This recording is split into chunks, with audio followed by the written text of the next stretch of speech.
ओम शांति। बाबा के 27 जुलाई 21 के महावाक्य हैं।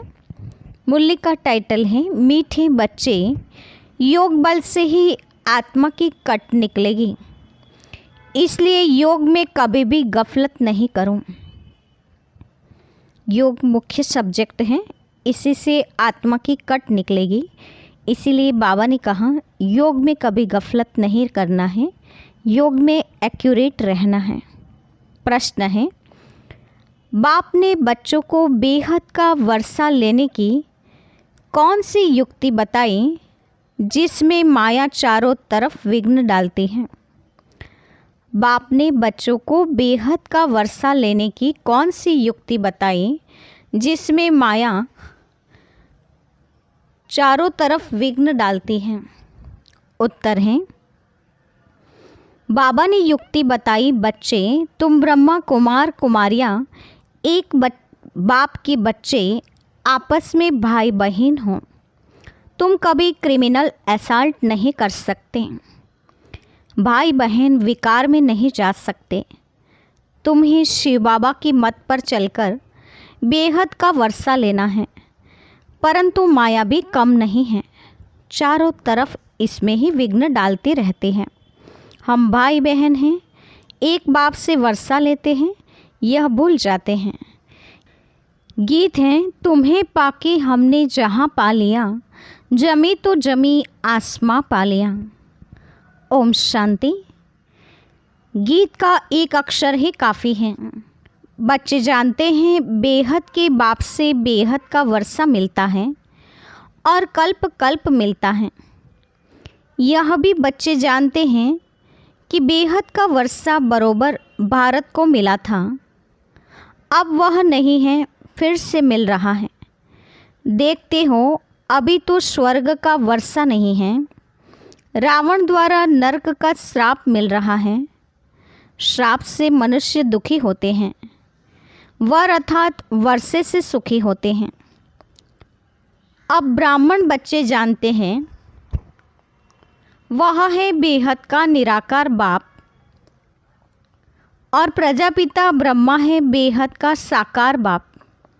बेहद के साकार बाप प्रजापिता ब्रह्मा बिगर कोई होता नहीं। बल गांधी को बापूजी कहते थे, परंतु कायदेशीर सारे मनुष्य का तो वह बापूजी हो न सके। सारे निराकारी वर्ल्ड का बापूजी हैं शिव। अभी तुम बच्चे जानते हो हम शिव बाबा के बने हैं।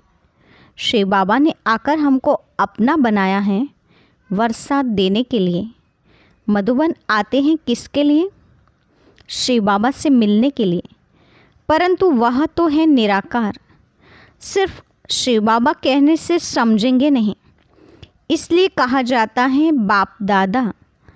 शिव बाबा और ब्रह्मा दादा, दादे का नाम अलग है, बाप का नाम अलग है। वह निराकार सबका बाप भी है, सबका दादा भी है। सब बच्चों को बाप दादा से वर्षा मिलता है जरूर। बेहद के बाप से सबको वर्षा मिलता है, वह बाप ही सबका दुखहर्ता सुख करता है। सतयुग में कोई भी मनुष्य दुखी हो न सके। नाम है स्वर्ग, वह है हेवन स्थापन करने वाला गॉडफादर। भारत सबसे पुराना है तो ज़रूर सबसे नया था, तब तो अभी सबसे पुराना हुआ है। सतयुग कलयुग भारत को ही कहा जाता है। बरोबर भारत स्वर्ग था, यह लक्ष्मी नारायण का राज्य करते थे। यह बुद्धि में है। अभी तुम लक्ष्मी नारायण के मंदिर में जाएंगे तो झट बुद्धि में आएगा कि इन्हों को यह वर्षा कैसे मिला, यह पूज्य कैसे बने, कब राज्य लिया, किस द्वारा राज्य पाया, यह सारा बुद्धि में आएगा। आगे लक्ष्मी नारायण के मंदिर में जाते थे, माला फेरते थे, ऑक्यूपेशन का कुछ भी पता नहीं था। अभी सिर्फ तुम्हारी बुद्धि में है, सो भी नंबरवार। तुम अभी लक्ष्मी नारायण के मंदिर में जाकर खड़े होंगे तो हर्षित होंगे। बुद्धि में है इन्होंने यह प्रारब्ध कैसे पाई है? संगम युग पर ही पाई, क्योंकि संगम युग ही पुरानी दुनिया बदलने वाली है। संगम पर ही बाप ने आकर राजयोग सिखाया था। यह भी जानते हो, बहुतों ने बहुत जन्मों के अंत के जन्म में बरोबर यह ब्रह्मा था। ब्रह्मा द्वारा विष्णुपुरी की स्थापना होती है। यह लक्ष्मी नारायण ही अगले जन्म में बरोबर ब्रह्मा सरस्वती थे।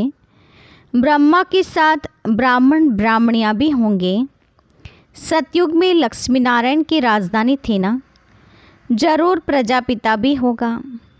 तुम जानते हो, हम पुरुषार्थ कर रहे हैं। जिन्होंने कल्प पहले पुरुषार्थ किया है वह हम साक्षी हो देखते हैं। एक होता है राजाई घराना, दूसरा होता है प्रजा घराना। उसमें भी कोई बहुत साहूकार होते हैं और कोई कम। राजाओं में भी कोई बहुत साहूकार और कोई कम साहूकार होते हैं। तुम लक्ष्मी नारायण के मंदिर में किसको भी समझा सकते हो कि इन्होंने यह राज्य कैसे पाया। अब फिर से वही अपना राज्य भाग्य ले रहे हैं। राजधानी स्थापन हो रही है। कितना सहज है। अम्बा कौन है यह भी नहीं जानते। तुम कहेंगे यह तो जगत अम्बा है। कल्प पहले भी जगत अम्बा जगत पिता थे। उन्हों के बच्चे हम थे। संगम पर बाबा राजयोग सिखा रहे हैं। जगत अम्बा के बच्चे भी ढेर हैं, परंतु इतने सभी को तो बिठा नहीं सकते। अभी तुमको ज्ञान का तीसरा नेत्र मिला है। बाप ज्ञान के सागर हैं, तो जरूर बच्चों को ज्ञान ही तो देंगे। उनको न मनुष्य न देवता कहा जाता है, उनको तो परमात्मा ही कहा जाता है। तुम कोई के भी मंदिर में जाओ तो उनकी बायोग्राफी बता सकते हो। राम के लिए भी तुम समझा सकते हो। राम चंद्रवंशी घराना अभी स्थापन हो रहा है। ब्रह्मा द्वारा ब्राह्मणों का भी धर्म स्थापन होता है। ब्रह्मा नाम कितना बाला है। ब्रह्मा द्वारा बाप ब्राह्मणों को रचते हैं। तुम ब्रह्मा कुमार कुमारियाँ होने से जानते हो, हम एक बाप के बच्चे आपस में भाई बहन हैं। फिर हम क्रिमिनल असल्ट कर नहीं सकते। भाई बहन विकार में जा नहीं सकते। बाप ने यह युक्ति रची है। ड्रामा अनुसार तुम भी ब्रह्मा कुमार, हम भी ब्रह्मा कुमारी। वास्तव में सारी दुनिया बिके हैं, परंतु जानते नहीं हैं। हम शिव बाबा की मत से बेहद का वर्षा ले रहे हैं। माया भी कम नहीं है, चारों तरफ विघ्न डालती रहती हैं। हम भाई बहन हैं, एक बाप से वर्षा लेते हैं, यह भूल जाते हैं। यह तो अच्छी रीति समझते हो।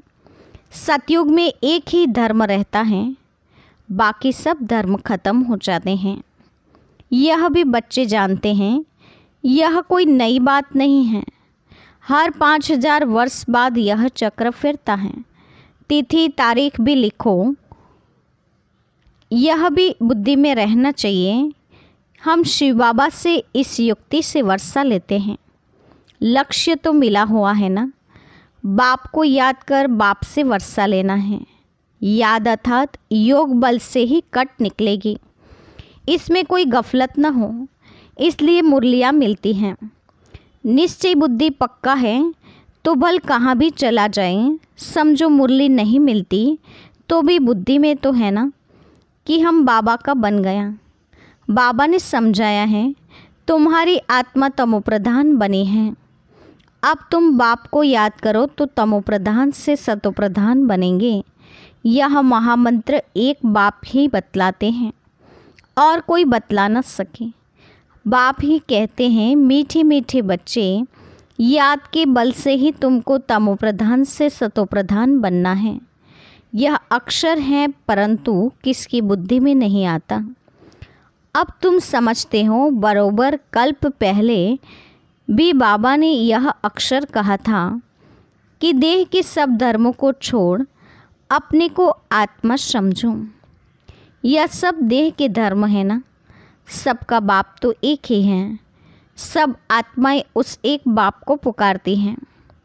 पॉप भी गॉड को याद करते हैं, कहते हैं ओ गॉड फादर रहम करो। इन मनुष्यों की क्रोधी बुद्धियों को पलटाओ तो यह आपस में लड़े नहीं। याद तो बाप को ही करेंगे ना, और कोई को याद नहीं करते। शिव बाबा को ही पुकारते हैं कि आकर पतितों को पावन बनाओ। पावन बनेंगे फिर तो इस छीछी रावण की दुनिया में रह नहीं सकेंगे। फिर जरूर नई दुनिया चाहिए। कलयुग से बदलकर सतयुग तो होगा ही ना। परंतु इतना भी नहीं समझते हैं। एक डॉक्टर आया था, कहता था कलयुग तो कलयुग ही चलेगा। अरे सदैव कलयुग ही कैसे चलेगा? कलयुग कोई अच्छा है क्या? समझते थोड़ी हैं। सिर्फ भावना है, औरों को ले आते हैं। उनको तीर नहीं लगता, और कोई आने वाले को तीर लग जाए तो भी कुछ न कुछ दलाली मिल जाएगी। हम स्वर्ग में आ जाएंगे। बाप से थोड़ा भी आकर सुनते हैं तो भी स्वर्ग में ज़रूर चलेंगे। फिर भी हेविनली गॉडफादर के सामने आकर बैठे हैं। बाप समझाते हैं मैं सबका बाप होना। कोई मानते नहीं है कि शिव बाबा कैसे आएगा। अरे आत्मा आ सकती है तो मैं क्यों नहीं आऊँगा? आत्मा एक शरीर छोड़ दूसरे में जा सकती है तो मैं नहीं आ सकता हूँ? नहीं तो मैं कैसे आऊँ? पुकारते भी हैं हे पतित पावन बाबा, आकर पतित से पावन बनाओ। बाप कहते हैं मैं आता ही भारत में हूँ। कल्प कल्प के संगम पर एक ही बार आता हूँ। तुम जब 84 जन्म पूरे करते हो तो मैं आता हूँ। तुम बच्चों को निश्चय है बाबा आया है फिर से वर्षा देने। बाप कहते हैं मेरा धंधा ही है पुरानी दुनिया को बदल नई दुनिया स्थापन करना। इसलिए गाया हुआ भी है नई दुनिया की स्थापना, पुरानी दुनिया का विनाश तुम पालना करेंगे। रोशनी मिली है। काली का मंदिर देखेंगे तो समझेंगे यह झूठा चित्र है। काली बरोबर जगत अम्बा है, परंतु ऐसे भयानक रूप नहीं है। बंगाल में काली के आगे बलि चढ़ाते हैं, परंतु जानते कुछ नहीं। जगत अम्बा के मंदिर में लाखों आते हैं। सदैव जैसे मेला ही है। छोटी सी मूर्ति रखी है ना, नाम रख दिया है जगत अम्बा। अब जगत अम्बा तो एक होनी चाहिए। सिंध में काली का मंदिर कैसे बनाया था? एक बार किले में बम फटा तो एक फ़कीर ने कहा काली माता गुस्से हुई है। बस उसने जाकर वहाँ काली का मंदिर बना दिया। अब काली है कौन? कुछ भी नहीं जानते। तुमको अब नॉलेज मिली है। ऐसी कोई चीज़ नहीं जिसको तुम न जानो। समझते हो बाबा से वर्षा ले रहे हैं तो पूरा पुरुषार्थ भी करना चाहिए ना। पहले नंबर का दुख तब शुरू होता है जब कुमार कुमारी शादी करते हैं। तुमने तो शादी करने का कभी ख्याल भी नहीं आना चाहिए। अब बाप कहते हैं यह रावण राज्य खत्म होना है। यह है विकारी गृहस्थ व्यवहार। देवी देवताओं के लिए गाते रहते हैं। यह किसको पता नहीं कि इन देवताओं को निर्विकारी बनाने वाला कौन है। सतयुग है संपूर्ण निर्विकारी दुनिया। शास्त्रों में फिर दिखा दिया है वहाँ भी विकार थे, परंतु वह तो है ही वाइसलेस वर्ल्ड। विकारी दुनिया निर्विकारी दुनिया में कितना फ़र्क है। यह बातें और किसकी बुद्धि में नहीं हैं। तुम जानते हो इन लक्ष्मी नारायण का जब राज्य था तो कितने थोड़े मनुष्य थे। एक ही धर्म था, फिर वृद्धि को पाया है।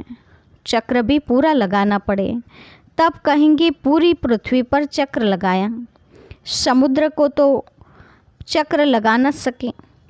सतयुग में थोड़े हैं तो कितनी थोड़ी ज़मीन लेते हैं। अब मनुष्य सृष्टि की हद पूरी होनी है। ऊपर में थोड़ी आत्माएं जो हैं वह भी आती रहते हैं। मनुष्य बढ़ते रहते हैं। जब वहाँ से भी आत्माएं आना पूरी हो जाएगी। तुम कर्मातीत अवस्था को पाएंगे। फिर आत्माओं को शरीर छोड़कर जाना है। उनका आना तुम्हारा जाना होगा। थोड़े थोड़े आते रहते हैं। समझ की बात है ना। हम पहले पहले जाकर वहाँ रहेंगे। हमारे होते कोई रहना नहीं चाहिए। ये विस्तार की बातें हैं। बच्चों को फिर भी बाप कहते हैं, अच्छे अपने प्यारे बाबुल को याद करो। तुमको फ़ायदा है बाप को याद करने में। यह हिस्ट्री ज्योग्राफी तो मनुष्य बहुत पढ़ते हैं, बहुत दूर दूर जाते हैं, मून में भी जाते हैं, लेकिन यह तो है साइंस का घमंड। अति में जाते हैं, मून में कुछ खड़ा थोड़ी है। तुम तो सूर्य चांद से भी पार हो जाते हो। यह नॉलेज तुम्हारी बुद्धि में अभी है। समझते हो ड्रामा प्लान अनुसार बाबा यह सब बातें बतलाते हैं। बाप ही कहते हैं मैं तुमको पतित से पावन बनाता हूँ। यह मेरा पार्ट है। भक्ति मार्ग में भी यह हमारा पार्ट है तो ड्रामा ना। जैसे तुम पार्टधारी हो, मैं भी पार्टधारी हूँ। मेरा काम है तुमको पतित से पावन बनाना। जो कुछ करते हैं तो उनकी महिमा होती है।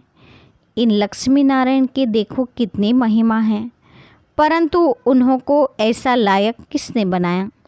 यह सुखधाम के मालिक थे। अभी तो अनेक प्रकार के कितने दुख हैं। आज कोई मरा, झगड़ा हुआ, बल्कि इसके पास लाख करोड़ पदम हैं, परंतु अगर कोई बीमारी आदि आ जाती है तो क्या करेंगे? बिरला के पास कितने पैसे हैं, एक जन्म में पैसा देखने में आता है, परंतु ऐसा कोई नहीं है जिसको कोई दुख नहीं हो। किसी न किसी प्रकार का दुख सभी को होता है। अभी तो यह पैसे आदि सब मिट्टी में मिल जाने हैं। अच्छा, मीठे मीठे सिकिलदे बच्चों के प्रति माता पिता बाप दादा का याद प्यार और गुड मॉर्निंग। रूहानी बाप की रूहानी बच्चों को नमस्ते। हम रूहानी बच्चों की रूहानी माता पिता बाप दादा को याद प्यार और नमस्ते। पूरी मुरली के लिए धारणा युक्त मुख्य सार। पहली पॉइंट, कर्मातीत अवस्था को प्राप्त कर वापस घर जाना है, परंतु जाएंगे तब जब आत्माओं का आना बंद होगा। इस विस्तार को बुद्धि में रख एक बाबुल को प्यार से याद करना है। दूसरा, ज्ञान की रोशनी मिली है, इसीलिए निश्चय बुद्धि बन बाप से जो पूरा वर्षा लेना है। कहाँ भी रहते याद के बल से आत्मा तमोप्रधान से सतोप्रधान बनाने का पुरुषार्थ करना है। आज का वरदान है, अपने संपूर्णता के आधार पर समय को समीप लाने वाले मास्टर रचयिता भव। अपनी संपूर्णता के आधार पर समय को समीप लाने वाले मास्टर रचयिता भव। विस्तार है, समय आपकी रचना है, आप मास्टर रचयिता हो। रचयिता रचना के आधार पर नहीं होते, रचयिता रचना को अधीन करते हैं। इसलिए यह कभी नहीं सोचो कि समय आप ही संपूर्ण बना देगा। आपको संपूर्ण बन समय को समीप लाना है। वैसे कोई भी विघ्न आता है तो समय प्रमाण जाएगा जरूर, लेकिन समय से पहले परिवर्तन शक्ति द्वारा उसे परिवर्तन कर दो तो उसकी प्राप्ति आपको हो जाएगी। समय के आधार पर परिवर्तन किया तो उसकी प्राप्ति आपको नहीं होगी, समय को हो जाएगी। स्लोगन है, कर्म और योग का बैलेंस रखने वाले ही सच्चे कर्मयोगी हैं। अच्छा, ओम शांति।